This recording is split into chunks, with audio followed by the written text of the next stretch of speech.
All right, everyone, and we are now live on YouTube. So let's go ahead and get this party started. So today, with Leads to ROI Weekly Mastermind Trainings, we're going to be discussing this topic. So you got a lead. How do you convert it? Now, I know this is a very important topic for a lot of agents. You guys are generating a good chunk of leads that are out there, but conversions may not be where we want them to be. So the whole goal behind this is to make sure that we get you guys all of the information that you need so that you can convert as many contacts as humanly possible. So internet lead conversion. Now, generating leads is an essential part of being a successful real estate agent. If an agent doesn't have a firm grasp on the necessary follow-up processes to see success, those leads are essentially wasted advertising dollars.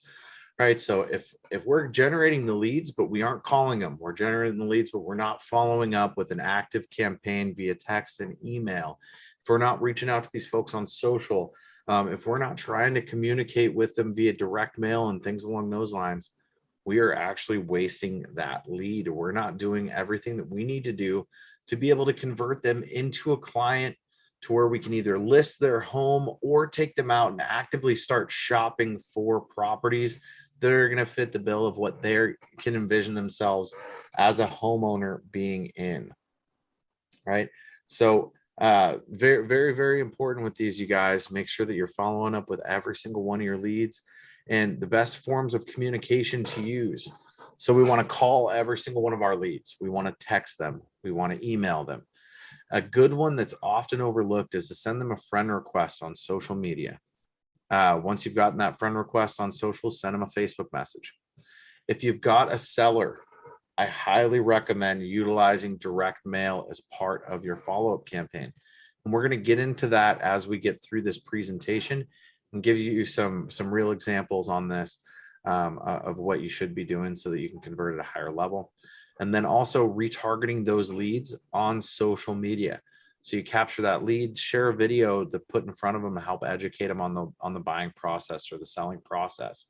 Give them information, build trust and credibility for yourself, and solidify that you are that local authority in the real estate market when you're working with these potential buyers and sellers that are now internet leads for you. So the next thing that we're going to talk about is speed to lead, right? So you've generated a lead. Speed to lead is the time that it takes an agent on average to respond to a qualified prospect from the moment they became an inbound lead.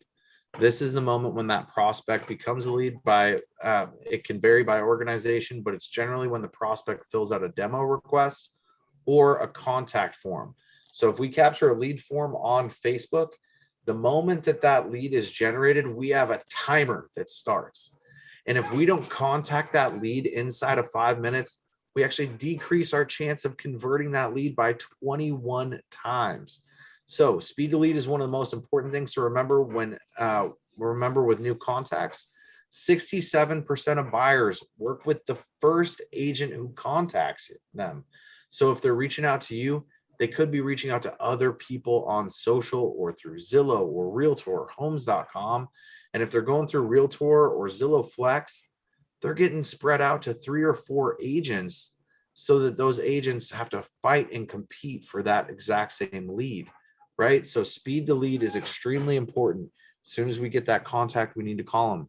67% of buyers work with the first agent that contacts them. Also, if you call them right after they submit their information, you're going to catch them when they're actively daydreaming about their new home. They just saw an ad on Facebook with listings of properties. One of those properties caught their eye, and now they're actually visualizing what it would look like for them to live in that house and have their family there. So calling them while they're actively thinking about this new move is imperative. All right, so communicating inside of 15 minutes can increase the likelihood of working with that lead as a prospect by 21 times. So speed to lead is extremely important.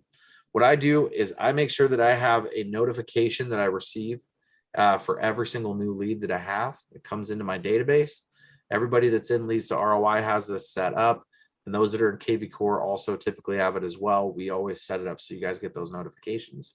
That way you get a new lead, you can reach out and call them automatically. And of course, this is for our agents that aren't part of our ISA program.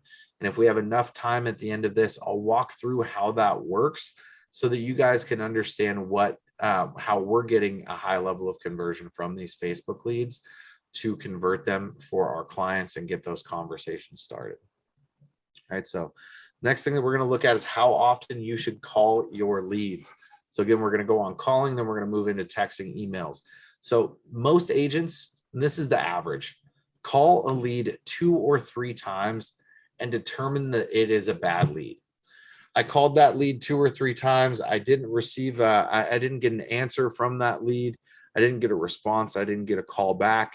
Most agents, after that second or third call, are going to stop communication with that lead. Little did they know they did 50% of the work that it takes to get a 90% chance of connecting with that prospect every time. So be sure, you guys, if you're making 2 or 3 calls, this is just the beginning of that follow-up campaign. We need to put in about 3 or 4 more dials. If we did 2 or 3 calls, that will give us a 90% chance of communicating with that particular lead inside of a 2-week period. So be sure you're calling those leads 6 times minimum instead of that 2 or 3 times. Put in that little extra effort, and you're going to convert a lot more prospects into active clients that are going to help you grow your commissions. It's also important to maintain consistency when communicating with these leads, you guys. So the way that I do this is I block out specific times in the day that I'm going to dial. And my week may change Monday through Friday. So I may have a block time early morning on Monday. And then on Tuesday, my block times are in the afternoon. Thursday, it's midday. Wednesday, it's midday. Thursday, it's going to be back in the morning. Friday, it's in the afternoon again. It's okay to have your block out time change and shift throughout the week, depending on what your schedule looks like and whether you're currently actively working with buyers or sellers and you're on the road. But be sure to set aside some block time to call your leads and stay consistent with it. Again, if you guys just put in the effort and put 6 dial attempts over a 2-week course, you have a 90% chance of connecting with that prospect. That is huge. So now you've got your lead on the phone. What do you say? This is one of the most common things that we hear from our agents that are in our program.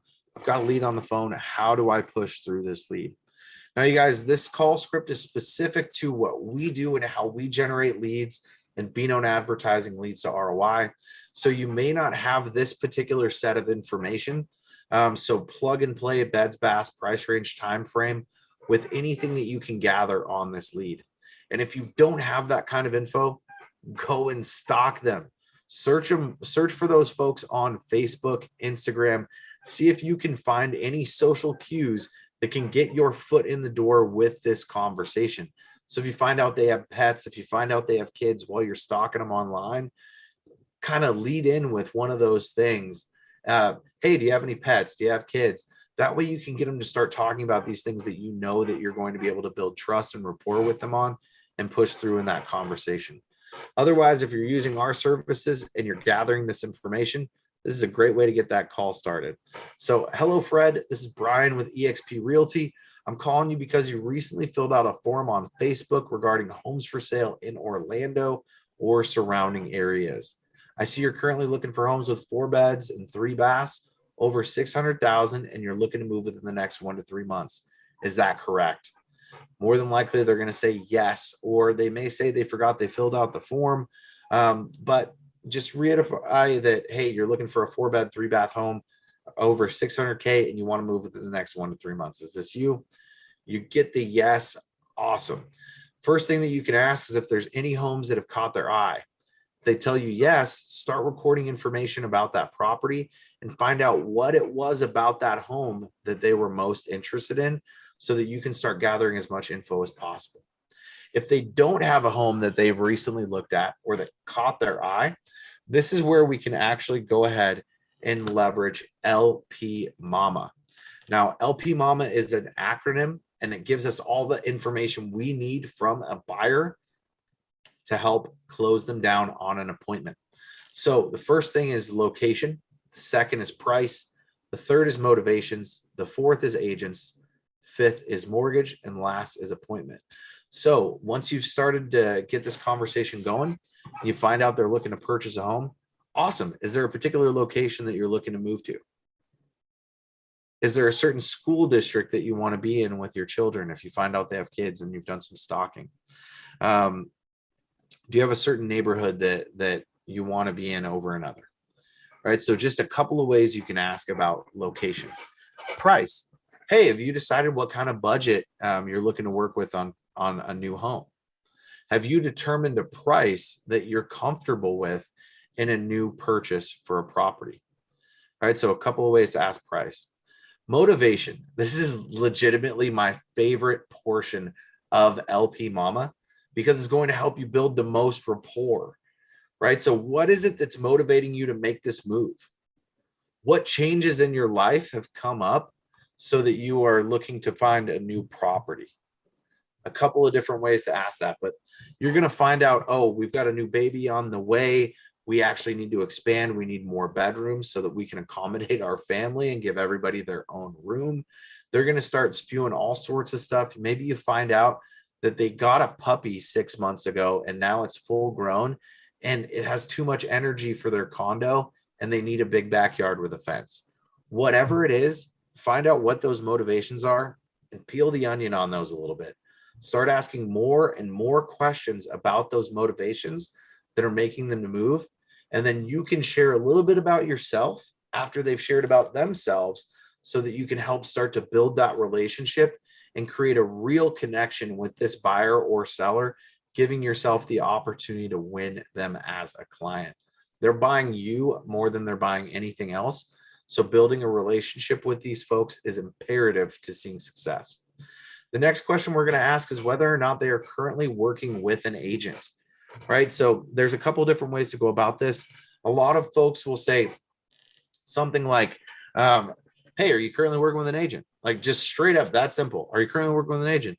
The problem is there's 1.7 million and growing real estate agents around the nation. If you ask, are you currently working with an agent? And they have a mother-in-law that's part-time, has her license and has sold one home, they're going to say, oh yeah, I've got an agent. Right. So the way that I recommend asking this is doing it in kind of a sly way. Do you currently have a signed agreement with another agent? Right. So if they don't have a signed agreement with another agent, this is going to kind of like, oh, let me think about this. Okay, well, I do have my mother-in-law that is an agent, but no, I don't have a signed agreement with her. Awesome. We know this lead is fair game and we can work it. Now we get into the mortgage aspect of this. Have you taken any steps to get pre-approved or pre-qualified for purchasing a home? Okay. Do you know how much home you can afford? Have you met with a mortgage professional? Have you met with a lender? Those are all different ways that you can go ahead and go about that mortgage question. And then based off of your conversation that you've had, this is where we're going to set an appointment. And we're going to set an appointment no matter what. So this is, if we find out that this person has not met with a mortgage representative yet, and we feel that that's going to be the best path to put them on, because we aren't going to be able to get into a showing in this crazy market unless our buyer has a pre-approval, then we can steer them in the direction to book an appointment with your preferred lender or your mortgage rep so that you can then get that ball rolling, find out how much home they can afford, have that pre-approval letter, and then start taking them on tours and showing them houses. If you find out that they've got a pre-approval, they know exactly how much home they can afford, they just don't have an agent, schedule a tour, get them in the door of a house, get their foot into a house so they can start looking at homes that may fit the bill or the criteria for them. You may also want to ask, how long ago did you get that pre-approval? That way you can make sure that it is a fresh, active pre-approval that is available. That's great add-on, Colin. So you can ask them that question, but get that appointment scheduled, whether you're getting them scheduled with your mortgage rep, whether you're getting them scheduled to do a tour, whether you are scheduling it to meet them at a local Starbucks so that you can show them multiple homes. Schedule the appointment at the end of the call. So very, very good cues there. LP Mama is a great acronym to follow when on a call with a buyer specifically. This will give you all the ammunition you need to gather as much info as possible so that you can convert this potential lead into a. And if they have dogs and you're going on your first appointment, take some dog treats. If they just got a baby on the way, get like a baby shower kind of gift for on the first appointment. That way really builds the rapport. Absolutely. Those are great tips. Great tips. Now, text messaging. If we were to dial back the clock 15 years, the preferred method of communication would be calling. With today's sophisticated technology, more and more consumers prefer to communicate via text messaging. The best part about text, they can be automated. So with modern CRMs, you guys, we can create campaigns or workflows to automate certain processes. And this gives us the ability to send text messages to contacts within a certain time frame. And it is imperative that that text goes out within the first 5 minutes to ensure that there was an initial push for contact with your lead. So you guys, what this means is that we know that real estate agents are not going to be able to call every single lead inside of that 5-minute window. But we need to make sure that we have some form of communication that goes out to that lead. And we want to send that out in a way that most consumers prefer to be communicated with today. And that is going to be through text messaging. Now, making those calls is really what is going to bring your guys' conversions over the edge and give you a much higher level of conversion rate with your leads. But a lot of those calls start with a text message communication. Once we get a couple of questions answered via text, we can move into asking for an appointment, scheduling a time to chat with them, and getting them onto the phone. So the goal of our text message is to begin our communication, start to gather information, and generate an appointment so that we can get them on the phone.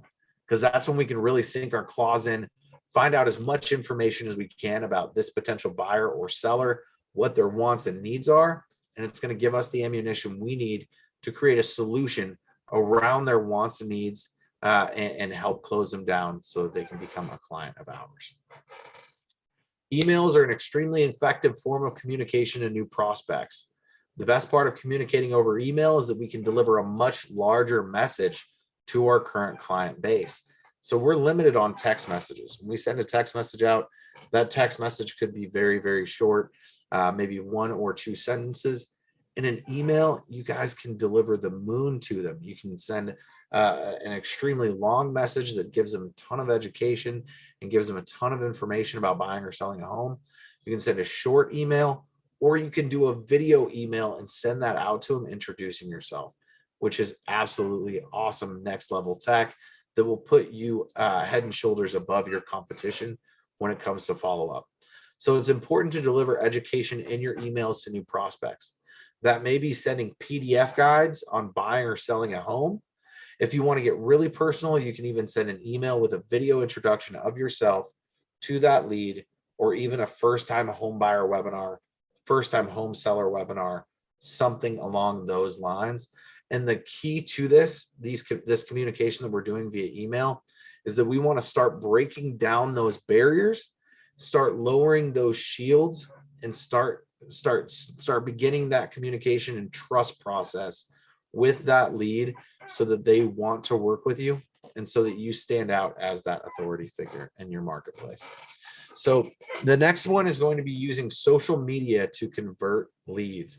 And I actually need to make an edit here. I got to type up media to convert leads. It's important to follow. It's important that follow-up is off. An important follow-up that is often overlooked is social media. If you've generated a new lead through Facebook or Instagram, you guys, this may literally be one of the best places to communicate with that particular lead. All right. So when you gather that lead, one thing that you would do is you'd simply search for them on Facebook, find their information, and send them a friend request. Once that request has been accepted, shoot them a quick video intro or formulate a simple message to send in order to spark up a conversation. So you guys, I can't tell you how awesome this is. You find your lead that filled out a form on Facebook. I know you're going to start stalking them. You're going to find out information about them, but then you can actually just take a brief moment once they're your friend and you send them a message it's automatically going to hit their inbox. If you send the message before you get the friend request accepted, it's going to show up in message requests and they might not see it. So that's why I send the friend request. I get a notification. As soon as I get that friend request accepted, I'll then pull out my phone and I'll shoot a quick video. Hi, James. This is Brian, your local real estate professional. I saw that you just filled out a form on Facebook looking for a 3-bedroom, 2-bath home that is between 400, 500,000. You're looking to move within the next 1 to 3 months. Congratulations. I'm super stoked to help you along this journey. What I'd like to do is open up a conversation and see what questions you have when it comes to purchasing a home. So feel free and respond here. Something just like that, pull your phone out, shoot a video, send that personalized message directly over to that buyer or that seller and start the conversation with them. They're going to see that video. It's going to be a little bit different form of communication than what they've gotten from anyone else. And you will stand head and shoulders over your competition when it comes to following up with that lead, giving you the best practice to close this down. All right, so the next section we're going to look at, this is more geared towards seller leads. And a big thing that kind of sparked this up for us and got us using this was part of this is a little bit of a breakdown on some data I got while I was working at Zillow. Did you know that most internet seller leads are 6 months to a year out? This is an important thing to know. So if you guys are running ads to generate sellers online, let's say, for example, you're running a What's My Home Worth ad, right? Or you're running a pending sale, a home that you recently listed that's now pending and you're generating that seller. Those leads take some time to convert, right? So what we found when we broke down the data at Zillow, and this was on those What's My Home Worth ads. These were primarily ran through Trulia. But we found that 12 out of 20 of those individuals that requested info on their home value listed their house within the year. The saddest part about this, you guys, it was the lowest converting lead form type from Zillow and Trulia. And a lot of it boils down to right back up here when we're talking about most agents call their lead 2 to 3 times and then determine it's a bad lead. That's exactly what happened here, you guys. So agents would dial 1, 2, 3 times, not get the lead on the phone, say this is a bad lead, and never followed up again.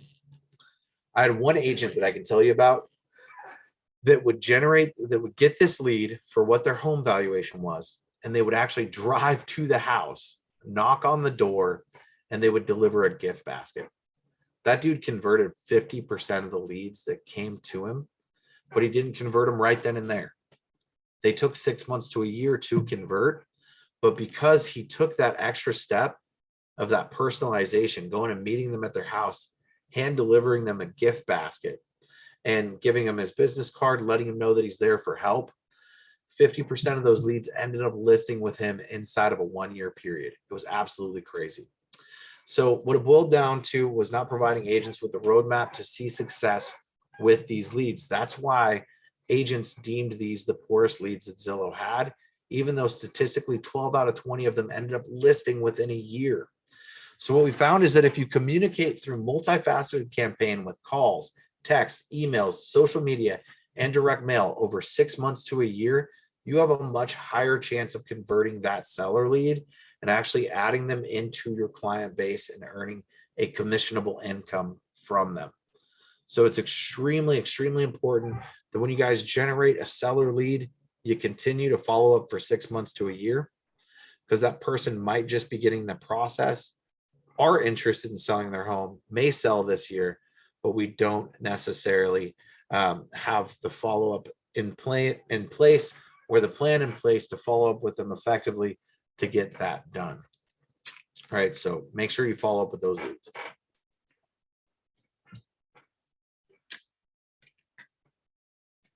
Now we're going to talk about retargeting on social. So whether it's a catalog IDX feed or you like to shoot videos, retargeting is an easy way to stay in front of new leads so that you can nurture them to close. So a lot of our KV Core EXP agents are utilizing catalog IDX feeds in their marketing. This gives you the ability to create a catalog of all of your brokerage's listings and advertise them on Facebook. You can break those products down into certain price points. So let's say you have homes from 200 to 300,000. That could be the list of properties that you're advertising to get in first-time home buyers. You could have a list that's a much higher value. Let's just say 600,000 to $1 million, so that way you're focused on buyers that are going to be more geared towards a jumbo loan or a higher transactional volume transactional deal for you, so that you can earn higher commissions. But Facebook will, so here's the really cool thing about this, you guys. So with those IDX catalogs, Facebook's pixel is going to track every single move that those leads make on your site. So it's going to compile a list of every single property that they've looked at, and then it's going to look at the data points of those properties. And then Facebook will in turn spit out properties that look just like what they looked at on your website, but they haven't viewed yet. And it's going to place it in front of those folks in their feed on Facebook. So number one, we have to capture this lead. We need to gather their beds, baths, price range, time frame. Then we start sending out saved search alerts to that lead. This is all automated. The lead begins to click on those saved search alerts, start viewing properties on your website. Facebook's pixel tracks every step they make and then starts showing properties just like what they looked at on your site on their Facebook feed, which keeps you in front of them and drives them back to your site. This is absolutely amazing. So it gives the ability to track exactly what they look like and gives you subtle cues to use once you get them on the phone. So you're going to see exactly how many properties they've looked at. You're going to see the number of times they viewed them. And you're going to be able to see the similarities between these homes as to what actually caught their eye, caught their attention, got them looking, so that when you get them on the phone, you have something to talk to them about. It looks like you've been looking at properties with fenced in backyards. Do you have a pet? Do you have any dogs? Oh, okay. You just want to make sure you've got a spot for your kids.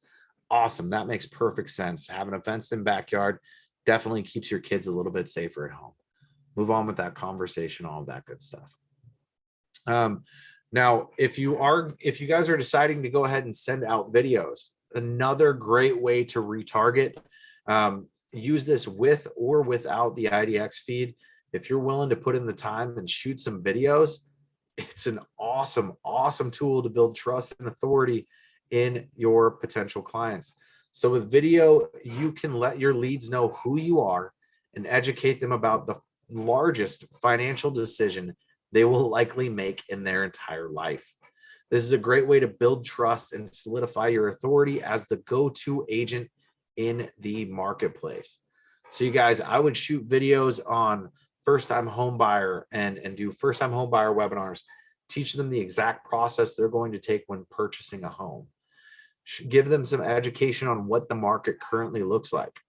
Let them know that they're going to have to kiss a couple of frogs before they find their prince, or a few toads before they find their prince, because they're going to have to put in multiple offers to be able to purchase a home with the current environment that we are seeing, with low inventory and a massive flow of buyers. So give them some education, let them know what they're getting into, and give them a little bit better understanding. This is going to, again, help build trust and solidify your authority as the go-to agent in the marketplace. And I see a lot of top performers that do that. That will also say that they'll have a home inspector there to answer questions. Also a lender, their lender usually there to answer questions, and also can of course take their apps. So it's a great way to involve all the people you have involved with your business. Absolutely, you guys. So I want to give you some stats. So currently right now with our ISAs, we're seeing a 5.8% live transfer rate with leads. The sad thing is on the other end, agents aren't picking up their phone most of the time. But if we're looking at 100 leads, that would mean 6 live transfers out of 100 leads. We're getting those folks on the phone. We're finding out that they are interested in buying or selling a home. We're live transferring them directly over to the agent. All right, so that is specific to calls. And again, calls are going to be the most important aspect, because once you get them on the phone, you have an opportunity to really sink your claws into them, learn as much as you can, and get a new client out of this conversation. Now, I also want to show you guys some text and email campaign follow-up, because this is also an extremely, extremely important portion of this, or aspect of this. And so this was a case study that we had done with an agent in Vegas, split up A, B, and C campaigns. So if we take a look at the A campaign, we had 910 total leads enter this campaign. 628 of those leads responded. That's a 69% response rate. So again, this boils down to speed to lead. We're sending texts out within 2 minutes of that lead hitting the database. We're sending emails out. We're hitting them fast, heavy, and over a very, very long period of time. Essentially what we have done is we have taken these 3 campaigns, we've created one hybrid of it, and that is what we're utilizing across all of our clients' accounts. And that is giving us an awesome response rate that we're seeing. But I mean, 628 responses out of 910. There were definitely a lot of no thank yous in there, not interested in there. But I would say over half of those responses were good responses from folks that were looking to see if they could buy a house or get some help purchasing a home. So having a solid text and email campaign is going to be imperative to your guys' success. And if you really want to convert leads at the highest level possible, you're going to be picking up your phone and you're going to be dialing those contacts a minimum of 6 times per, giving yourself the opportunity to convert. Now, at this time, I'm going to unshare my screen and I'd like to just open up the floor for if anybody has any questions, comments, or anything that you'd like to add to today's live training. You guys can feel free to use either the raise hand function, or if you got something you're excited, go ahead, just unmute your mic and shout it out.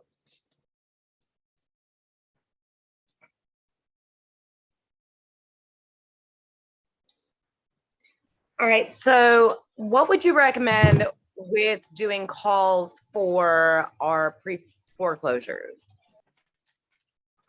So pre-foreclosures is going to be a little bit different call. When you're calling somebody that is a pre-foreclosure, they are experiencing something in their life right now that is very traumatic, right? They're in a position to where they can't afford their mortgage payment. And their home is either, I mean, when we're looking at a pre-foreclosure, that means that their property is either a list pendants or they've had a notification of default on their property, which means they're a couple months behind on their mortgage payment. So when you're making a call for pre-foreclosure, I would utilize empathy right out of the gate in that call. I would ask them, I would say, hey, you know, I saw that your home recently went up for pre-foreclosure. I'm a local real estate agent. I love to help folks buy and sell homes. But I can see that you're having a little bit of a tough time right now. Could you tell me a little bit about your situation? So with a pre-foreclosure, it's going to be important to empathize with that person, because if you just get on the phone and you go into sell mode with them, they're going to hang up the phone. They're going to curse at you. They're going to call you names. They're going to say things that's going to make it difficult that when you get on your next call for you to kind of swallow that and keep rocking and rolling. So I would lead off with those pre-foreclosures with some empathy, and then I would begin educating them on the process, right? So I would start talking to them about, you know, I would ask questions like this. So do you feel that you'll be able to get caught up with your mortgage within the next month or two? I mean, completely caught up. Do you feel that you'll be able to cover all of your payments that you're behind on and get completely caught up on your mortgage within the next month or two? And if their answer is no, then I feel at this point in time, our best course of action is to educate them on what their credit implications are going to be if they don't take action on short selling this home or selling this piece of real estate that they have. And so I would just start by educating them a little bit on, well, okay, well, I'm curious, do you understand what's going to happen with your credit if you don't continue to make payments on this home and it goes completely into foreclosure? Do you understand what that's going to mean when it comes to purchasing your next home? Right. So start dropping those little seeds, start educating them on what's going to happen with it. Show them how you can actually save them from this pre-foreclosure process by potentially doing a short sale and giving yourself the opportunity to step up as that expert. Now, I've got a lot more knowledge when it comes to working with the pre-foreclosure buyers than I do the seller side, because I helped launch the foreclosure platform with Zillow. I was in that pilot. But I would just say with a pre-foreclosure, I would start with the most empathy possible, because they're in a really tough time in their life. Brian, if I could jump in here, I made a lot of phone calls to pre-foreclosure sellers. Yeah. Empathy is always the best thing to come out. Obviously, these people are stressed. The first question I would always ask is, when was the last time you spoke to your bank? Because most of these times when they get behind, they stop talking to their bank completely because they really thinking that they're just going out the door anyway. And they'll give you some time, usually months ago. Say, well, have you asked your bank if they're willing to enter into a short sale if you have a signed listing agreement with a brokerage who's able to move it fast? Have you discussed with them if they're willing to accept a lower amount that minus realtor fees that you can still at least break even, not end up owing? And a lot of these banks, some will. It just depends on the status of that particular home. So getting them just to answer those questions, like, do you know what your payoff balance is? When was the last time you spoke with your mortgage lender? When was the last time you checked to see what options you had available? And if they say, well, no, not really, then I would say, well, let's do this. You got your bank's phone number, or here, I'll Google it. Let's get them on a conference call. Let them know that you've got your realtor on the phone, and let's start looking at some options. And if it looks like we can get you out from underneath this house without foreclosing, I'd be happy to help you go through this process. Most people do. Awesome. Well, and you guys, Colin has 15 years experience as an inside sales assistant, calling on behalf of agents, reaching out to leads and converting them into appointments for his agents. So he has a massive amount of experience. And if you guys have any questions on converting those leads, he is an awesome resource. He's also added his calendar link into the chat. If anybody just needs to pick his brain or chat with him about converting leads, guys, feel free to book an appointment on that calendar. Merlene, you've got your hand raised. Hey, hi, Brian. Hey, Merlene, How how's you it doing, going? by the way? I'm good. Fantastic. I'm good, Yourself? thanks. Good, busy, but not Hey, complaining. Have we gotten you any more listings since this last one? I got 3 in total. That's what I like to hear. I got 3 in total so far. Yeah, and all thanks to you guys, I have to say, and I have 2 buyers I'm working with. So Congratulations. busy. I Yeah. love it. I love Yeah. making you busy. That's great. Yes, it's a good thing. Not complaining, that's for sure. Yeah. And you just touched base on retargeting on social media. Yes. I am doing the IDX feed. And how do I go about it? I'm still trying to learn what the whole retargeting thing is. I'm still having difficulty understanding how to do it. So with the IDX feed, I'm trying to understand, how do I know this is being done behind the scene, or what do I do to make that work on my behalf? Do me a favor and schedule an appointment on my calendar, Merlene. Okay. And we'll make sure that you're all set up with retargeting. Okay. Simple enough. I will do that. Definitely. I'll actually give you guys kind of a little idea of what this looks like too inside of KB Core. Once you guys start doing the retargeting. So the safe search alerts ultimately are going to be the most important thing for these leads when they first come in, to keep them coming back to your site time and time again. But when you start running retargeting, it gives a second opportunity to put those leads back in front of your site and get them back on your website searching. So you guys, this is a client account. We have permission to share. And so we can see 2 hours ago up until yesterday, we've had 6 people that were on the website, 7 people that were on the website in the last 24 hours. And you can see this is just 2 days ago. 2 days ago, we had 15 people that were on the site continuously looking at properties. And so this is what it looks like when you have retargeting campaigns that are running and daily safe search alerts that are going out to your lead list. Let's actually take a look at a couple of these. So Anna Rose is the lead that came in a year ago from 1/2/2021, still actively searching for real estate on the site. That's awesome to see. Let's take a look at Thomas Sanchez here. Thomas Sanchez is a 2-year-old lead, still actively searching for properties from saved search alerts and retargeting. Let's look at Irma Hernandez. This is a 3-year-old lead that came in, still actively searching for properties, still actively looking at homes. So this is the power of retargeting, you guys. This was actually a website generated lead from 2 years ago, still looking at properties. So you guys can see as we go down this list, we've got people that this particular agent is staying in front of from 2, even 3 years ago by utilizing saved search alerts and retargeting as part of their campaign and their active follow-up with these leads, putting properties that look just like what they said they wanted right back in front of them. So awesome stuff. Any other questions today?